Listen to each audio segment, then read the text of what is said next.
11টি ইউনিটের মধ্যে 6টিতে বিজয়ী করলাম বা 7টিতে বিজয়ী করলাম, 8টির ক্রেডিট কিন্তু আমরা পাই না। আমরা শুধু যেগুলো বিজয়ী হয় নাই ক্রেডিট আমাদের উপরে দেওয়া হয় যে আপনাদের নেতৃত্বে দুর্বলতা ছিল, সেই জন্য আপনাদের এই ইউনিয়ন ধরে আর কিছু পাই বা না পাই। যে স্বপ্ন নিয়ে বিএনপি কাজ করেছি বিএনপির জন্য, সেই স্বপ্নটুকু তো সফলভাবে দেখতে পেরেছি। বিগত নির্বাচন নিয়ে যদি কথা বলেন, এই জায়গায় রাজসাক্ষী হিসাবে আছেন আমার এমদাদ হোসেন টিপু ভাই, আছেন শায়েস্তা চৌধুরী কুদ্দুস ভাই। আমাদের অঞ্চলে অনেক ক্যান্ডিডেট ছিলেন, সবাই যে যার জায়গায় যোগ্য ছিলেন, কেউ অস্বীকার করার কোনো সুযোগ নেই। 18 সালের নির্বাচনে ফয়সাল ভাই ইলেকশন করেছিলেন, জেলা বিএনপির সাবেক নির্বাচিত সভাপতি জনাব আবুল কায়ের চৌধুরী সাহেব এই জায়গায় ক্যান্ডিডেট ছিলেন, জেলা বিএনপির রানিং সেক্রেটারি বড় ভাই ইমরান আহমেদ চৌধুরী এই জায়গায় প্রার্থী ছিলেন আরো বিএনপির উল্লেখযোগ্য নেতৃবৃন্দ। আপনারা দেখেছেন দল ইমরান ভাইকে নমিনেশন দিয়েছে, এই অঞ্চলের মানুষ ইমরান ভাইয়ের উপর আস্থা রেখেছে। আমরা যারা রাজনৈতিক কর্মী আছি, আমরা সবাই অভিভাবক মেনটেন করে রাজনীতি করি, বক্তব্যতে যাই বলি, আমাদের রাজনৈতিক পথ চলে আমাদের অভিভাবক লাগে। অভিভাবক ছাড়া রাজনীতি করা যায় না, একজন শিক্ষক লাগেই। সেজন্য আমরা অনেককে জনগণের সামনে কি করেছি, প্রার্থী হিসাবে প্রেজেন্ট করার চেষ্টা করেছি। দল যখন আমাদেরকে দায়িত্ব দিয়েছে একজনকে, বিভিন্ন কৌশল অবলম্বনের পর, কারণ এই সংসদীয় সিটটা বিএনপির জন্য নিরাপদ ছিল না। আপনারা সবাই সিনিয়র, শ্রদ্ধাভাজন, রাজনৈতিক অভিজ্ঞতা আপনাদের অনেক আছে,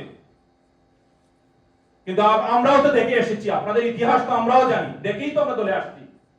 এই অঞ্চল থেকে কয়বার দানের শীষ বিজয়ী হয়েছে, কয়বার দল এই অঞ্চলের নেতৃবৃন্দের উপর আস্থা রেখে দানের শীষ দিয়েছে, এই ইতিহাস আমরা জানি। এই ইতিহাস দেখেই তো আমরা দল করি।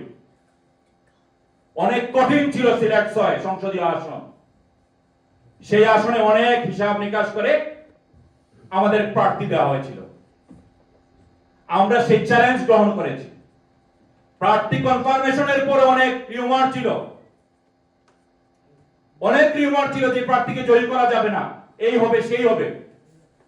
আমাদের বিরুদ্ধে অনেক প্রপাগান্ডা হয়েছে দলের বিরুদ্ধে, কিন্তু সেই প্রপাগান্ডাকেও আমাদেরকে ফেস করতে হয়েছে।